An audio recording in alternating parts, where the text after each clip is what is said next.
Vous avez peut-être déjà prononcé ces mots dans votre tête ou à voix haute. J'ai été trop gentil avec cette personne-là, voilà ce que je récolte, on ne m'y reprendra plus. Ou alors la fameuse phrase « trop bon, trop con ». Vous savez, la sensation de se sentir utilisé, la sensation qu'on est là pour les autres quand ils en ont besoin, mais que la réciproque n'est pas vraie et que quand nous, on a besoin des autres, ils ne sont pas là pour nous. Ou alors, certaines personnes qui sont très douées pour faire justement générer ce sentiment de culpabilité en nous et donc quelque part nous forcer à être gentils avec elles et souvent, on peut être ensuite déçu de ce genre de personnes. Alors dans cette vidéo, on va voir comment aller au-delà de ça. On va voir comment arrêter d'être le gentil de service, d'être la bonne poire.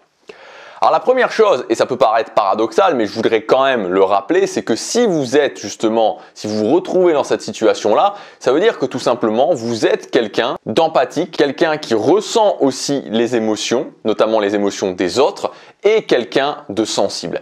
Et donc, voilà, c'est quand même déjà à la base une bonne nouvelle d'être comme ça, et notamment le fait d'être empathique, parce que si vous êtes justement la personne qui aimait rendre service, qui a tendance à être gentil avec les autres personnes, ça veut dire que vous avez aussi cette empathie pour les autres personnes, cette capacité à vous mettre à la place des autres personnes, de ressentir ce que les autres personnes ressentent, et ça peut être une grande aide dans votre vie en général. Donc évidemment pas pour être quelqu'un qui sert juste de gentil de service et qui est exploité pour les autres personnes, mais il y a beaucoup d'autres choses dans lesquelles justement cette compétence de pouvoir se mettre à la place des autres personnes pourra vous aider. Donc déjà, rien que ça, si vous êtes dans cette situation, vous pouvez déjà vous dire qu'en soi, c'est une bonne nouvelle. Le deuxième point, c'est que la gentillesse et le fait d'être serviable, ça doit absolument toujours être fait pour vous, mais vraiment uniquement pour vous. J'ai reçu un mail il y a quelques temps et d'ailleurs je mettrai ce mail si je le retrouve parce que là j'ai fait un petit peu de ménage dans ma boîte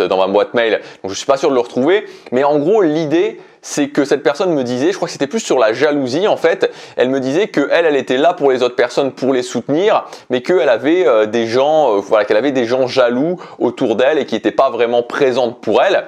Et donc moi ce qui m'avait fait tilter dans ce mail, c'était justement le fait que, en gros, moi je suis présent pour les autres personnes et eux ils ne sont pas présents pour moi. Et ça serait exactement la même chose si je pourrais le remplacer par moi je suis gentil avec les autres personnes ou moi je suis rendant service avec les autres personnes, mais la réciproque n'est pas vraie.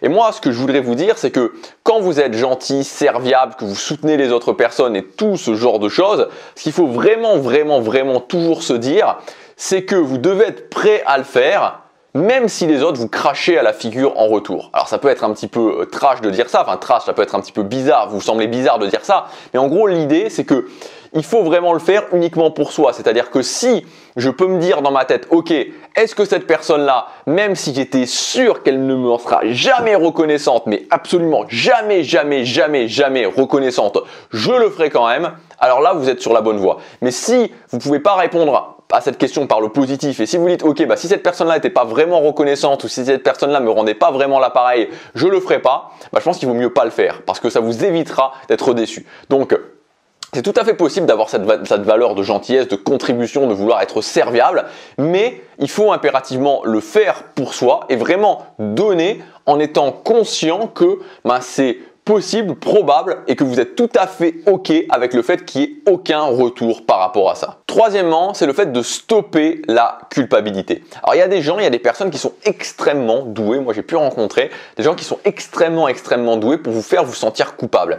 Et parfois c'est même des gens qui sont pas très sympas avec vous, mais qui vont réussir ensuite à provoquer chez vous cette sensation de culpabilité et faire que vous allez revenir en arrière ou faire que vous allez vouloir être gentil avec eux, faire que vous allez vous-même vous en vouloir en fait parce que vous vous sentez coupable. Et souvent c'est parce que c'est des gens finalement où on se dit finalement c'est vrai que peut-être cette personne-là elle est toute seule ou peut-être que cette personne-là elle n'a pas vraiment une vie très heureuse, elle n'a pas l'air super bien dans sa vie et donc par rapport à ça je me sens coupable. Ça peut être aussi des amis, des membres de votre famille, ce genre de choses.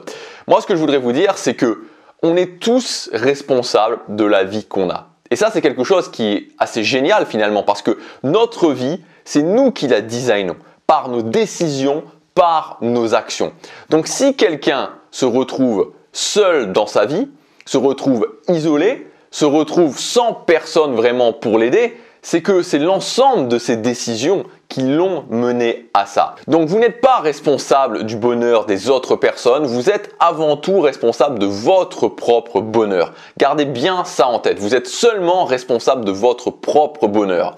Et vous avez peut-être, moi j'ai déjà vécu des situations avec des gens autour de moi où ils sont là, j'aimerais les réveiller, j'aimerais leur dire « Eh oh, eh oh, eh oh !» C'est pas comme ça que tu vas y arriver, tu vas juste créer encore plus de souffrance dans ta vie comme ça. Et il y a même des moments où vraiment j'ai voulu essayer de leur dire, et vraiment pendant longtemps, mais à un moment donné j'ai compris que j'étais pas responsable de leur bonheur. On n'est pas responsable du bonheur des autres. Et il y a des gens qui font des choix et que vous ne pouvez pas aider dans tous les cas. Voilà, vous ne pouvez pas les aider, ils font leur choix. Et vous n'en êtes pas responsable. Ne vous sentez pas coupable, ne vous sentez jamais coupable parce que vous n'êtes pas en responsabilité du bonheur des autres. Vous êtes juste en responsabilité de votre propre bonheur. Et n'oubliez pas que s'il y a un seul moyen, peut-être éventuellement un jour, que ces personnes-là se disent « j'ai envie de changer », c'est que vous-même vous soyez une source d'inspiration pour eux. Quatrième point, faites attention à ce que j'appelle la notion de monétiser la gentillesse. Alors qu'est-ce que ça veut dire monétiser la gentillesse ?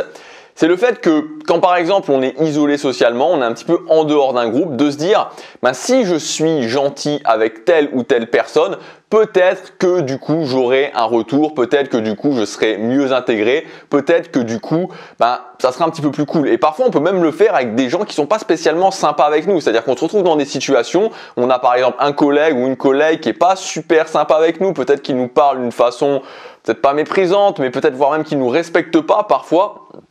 Et on se dit, peut-être que si je lui rends service, peut-être que si je suis un peu sympa avec cette personne-là, elle se dira finalement que je suis quelqu'un de sympa et donc elle changera peut-être son comportement. Et ça s'appelle monétiser de la gentillesse, c'est-à-dire être gentil, être serviable, être rendant service dans le but, dans l'espoir que cette personne voit que je suis gentil, aimable, rendant service et que peut-être elle va changer son comportement avec moi.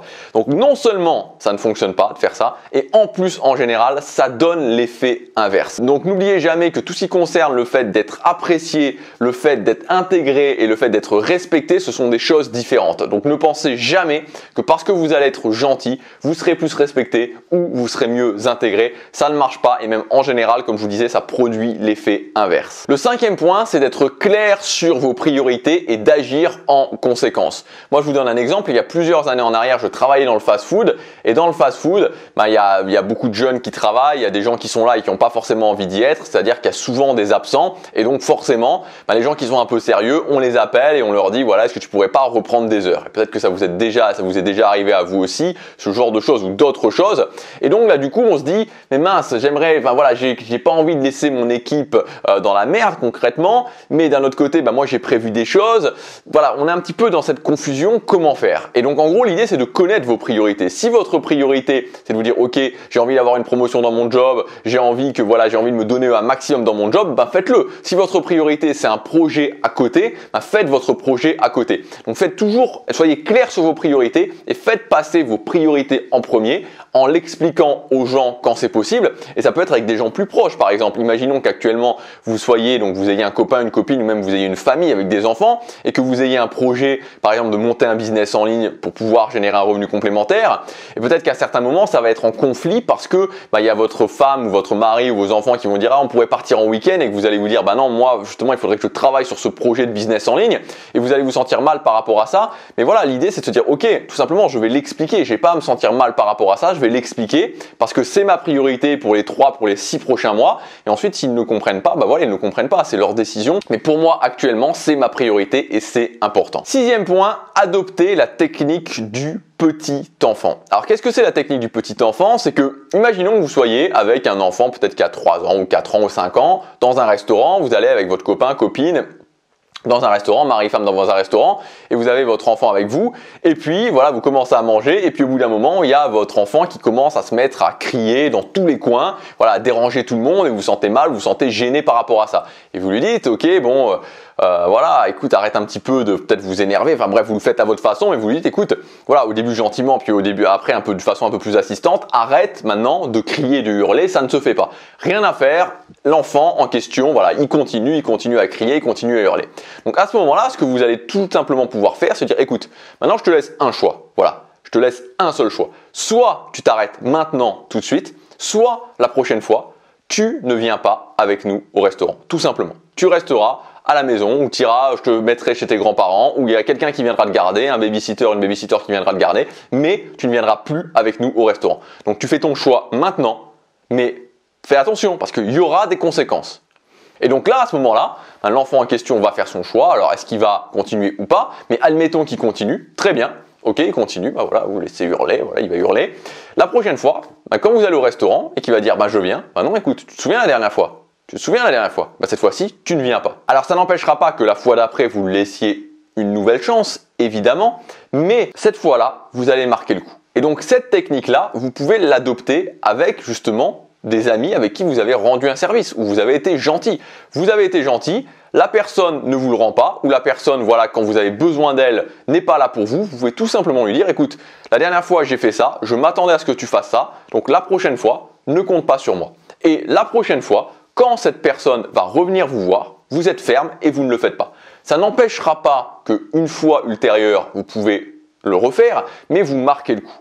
Quand vous marquez le coup comme ça, vous verrez que les gens comprendront. Et quand on est pris pour le gentil de service sur le long terme, c'est très souvent parce qu'on n'arrive pas à un moment donné, une bonne fois, même si c'est difficile, même si ça fait de la peine, même si on n'a pas envie de laisser son enfant à la maison, de le faire et de marquer le coup. Et enfin, le dernier point, c'est tout simplement de nourrir vos valeurs, de nourrir vraiment les valeurs qui ont de l'importance pour vous. Peut-être que c'est la contribution, peut-être que votre valeur numéro 1, c'est le dépassement, d'impacter les autres. Mais à partir du moment où vous nourrissez vraiment vos valeurs, pour moi, c'est vraiment le meilleur moyen, je dirais, d'être gentil avec les autres. Alors ça peut sembler un petit peu perché ce que je dis, mais je pense que au final, que votre valeur numéro 1, ça soit la contribution et donc vraiment d'aider les autres personnes, ou que votre valeur numéro 1, ça soit le dépassement et de créer une vie à la hauteur de vos ambitions, quand vous nourrissez vraiment vos valeurs numéro 1, vos valeurs fondations, les core values en anglais, ils appellent ça, forcément, quelque part, il y a une répercussion sur le monde. Et je pense que ça, c'est vraiment le bon moyen d'être gentil avec les autres. Moi, je vous donne par exemple mon idée. Je suis pas quelqu'un qui suis vraiment, je veux dire que moi, je suis pas quelqu'un qui va contribuer énormément. Objectivement, la contribution, c'est pas dans une de mes valeurs les plus importantes. Ceci étant dit, voilà, moi, ma valeur numéro 1, c'est d'impacter les gens, d'inspirer les gens, aussi de me dépasser pour créer une vie à la hauteur de mes ambitions. Et je pense que d'une certaine façon, en nourrissant mes valeurs les plus importantes, je suis quand même gentil avec d'autres personnes parce que j'aide quelque part d'autres personnes aussi à créer des choses positives, des choses qui leur permettent d'aller vers là où ils veulent dans leur vie. Donc le message que je vais vous faire passer ici, c'est que quand vous connaissez vraiment vos valeurs fondations et que vous les nourrissez, vous êtes gagnant à la fois pour vous et aussi pour les autres. Et donc ça, quelque part, je pense que c'est vraiment un excellent moyen d'être gentil entre guillemets. Voilà pour cette vidéo, j'espère qu'elle vous aura aidé. Vous pouvez aussi accéder à mes ressources, les outils du succès pour créer la vie que vous voulez. C'est le premier lien dans la description, c'est gratuit. Vous rentrez votre adresse email et vous allez pouvoir télécharger immédiatement toutes ces ressources. Je vous dis à demain pour la prochaine vidéo, chaque jour compte.